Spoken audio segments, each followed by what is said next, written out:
Hello everyone, मैं हूँ श्रेया और आज की इस वीडियो में हम लोग निठारी केस को डिटेल में समझेंगे। क्या हुआ, कैसे ये केस सामने आया और इसमें फॉरेंसिक इन्वेस्टिगेशन कैसे स्टार्ट हुई। 29 दिसंबर 2006 ये वो दिन था जिसने पूरे देश को हिला के रख दिया। निठारी गांव में हाउस नंबर D5 के ठीक पीछे वाले नाले से 17 इंसानी खोपड़ियाँ बरामद की गई। और बस खोपड़ियाँ ही नहीं, ब्लैक पॉली बैग में इंसानी हड्डियाँ और बॉडी के कुछ अंग भी थे जिन्हें बस ऐसे ही फेंक दिया गया कि बिल्कुल एक नाइटमेयर की तरह। जब पूरी दुनिया को ये रियलिटी हिट हुई कि उस घर के दीवार के पीछे क्या चल रहा था, उस नाले तक पहुंचने की कहानी ऐसी अचानक शुरू नहीं हुई थी। अगर केस की टाइमलाइन की बात करें तो जनवरी 2006 से उस गांव के 7 साल से लेकर 14 साल के बच्चे धीरे धीरे डिसअपेयर होने लगे। गांव के लोग गरीब थे, उन्होंने लगातार पुलिस स्टेशन के चक्कर काटे, FIR दर्ज कराने की कोशिश की, पर पुलिस ने हमेशा इस बात को टाल दिया। उन्होंने कोई FIR नहीं लिखा। ऐसा माना जाता है कि इस केस को ब्राइब देके सेटल करने की कोशिश की गई। महीनों तक इन रोते बिलखते परिवार वालों की किसी ने नहीं सुनी।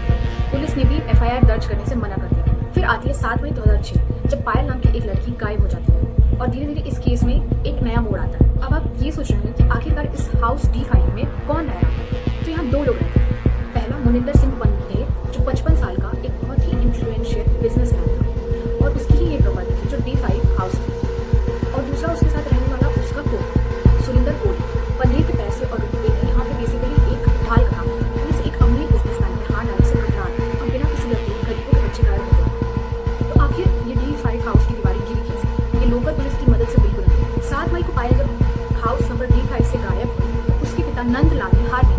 उनको पूरा यकीन था कि उनकी बेटी उस घर में आई थी और उन्होंने सीधा कोर्ट का दरवाजा खटखटाया। पुलिस को एक्शन लेने पर मजबूर कर दिया। जब पायल का फोन ट्रैक किया गया वो क्लियरली हाउस D5 का लोकेशन बता रहा था और यही टर्निंग पॉइंट था, वो अनडिनाइबल प्रूफ जिसने इस घर पे रेड मारने को जस्टिफाई किया। और रेड के बाद जो सामने आया वो लोकल पुलिस के बस की बिल्कुल भी नहीं थी। 11 जनवरी 2007 को सेंट्रल ब्यूरो ऑफ इन्वेस्टिगेशन यानी कि CBI ने इस केस को अपने हाथ में ले लिया। अब प्रॉब्लम ये थी, जो लाशें नालों से मिली थी उनका फिजिकली पहचान करना बहुत ही मुश्किल था। टोटल 19 बच्चे गायब थे और 17 की खोपड़ियाँ मिली थी। तो CBI ने DNA टेस्टिंग का हेल्प लिया। एडवांस फॉरेंसिक टूल्स की मदद से हड्डियों से और टिश्यू से DNA कलेक्ट किया गया और उनके पेरेंट्स से सैंपल मैच किया गया और 17 में से 15 बच्चों की साइंटिफिकली पहचान कर ली गई। और ये इस केस का बहुत ही बड़ा ब्रेक थ्रू था। DNA के साथ साथ ना यहाँ पे एक और बहुत ही अमेजिंग साइंटिफिक टेक्निक यूज़ की गई, फेशियल रिकंस्ट्रक्शन।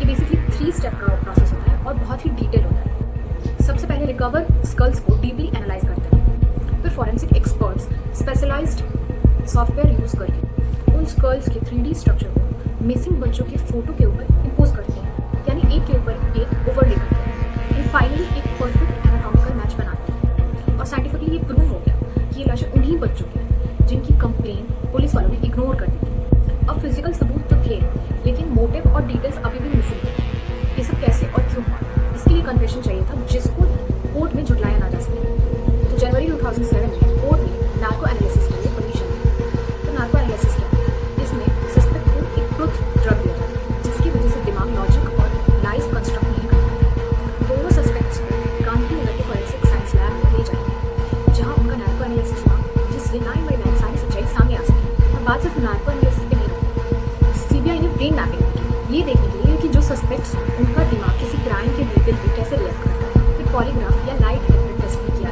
जो स्ट्रेस लेवल नापते हैं और साइकोलॉजिकल प्रोफाइलिंग भी की। फॉरेंसिक एक्सपर्ट्स ने सुरिंदर कोहली के अंदर एक सीवियर डिसऑर्डर डायग्नोज किया जिसे नेक्रोफिलिया कहते हैं। ये एक ऐसा कंडीशन है जिसमें एक इंसान को डेड बॉडी से सेक्सुअल अट्रैक्शन होता है। सुनने में ही डरावना लगता है। ये डेटा इन्वेस्टिगेशन के लिए बहुत ही क्रूशियल था। इसे क्लियरली समझ में आ गया कि उन बच्चों के साथ मौत के बाद क्या हुआ। ये सब कितना ब्रूटल था, कोई इंसान ऐसा सोच भी कैसे सकता है। इसके अलावा एक और डिसऑर्डर सामने आया, पेडोफिलिया। ये वो कंडीशन है जिसमें अडल्ट्स को छोटे बच्चों की तरफ सेक्सुअल अट्रैक्शन होता है। इन सारे एविडेंसेस और जो दोनों सस्पेक्ट्स के स्टेटमेंट्स हैं उसके बेसिस पे ये सबको पता चल गया कि वहाँ पे उन बच्चों के साथ क्या हुआ। स्पेशल CBI कोर्ट ने इस सारे एविडेंसेस के बेस पर कोहली को 12 अलग अलग मामलों में डेथ सेंटेंस दिया। मुनिंदर को भी फांसी की सजा सुनाई गई। ज़रा सोचिए, जिस तरीके की शुरुआत में पुलिस की लापरवाही थी, इन अमीर चालबाज क्रिमिनल्स को शायद कभी सजा नहीं मिलती। साइंटिफिक रिकंस्ट्रक्शन और DNA प्रोफाइलिंग D5 में हुए उन मौतों में कोई भी शक की गुंजाइश नहीं छोड़ी। इससे ये पूरा प्रूफ हो गया कि जितनी भी मर्डर्स हुई हैं वो D5 घर में हुई। आज के इस केस स्टडी में मेरे साथ जुड़ने के लिए थैंक यू। हम मिलते हैं दूसरे केस स्टडी में।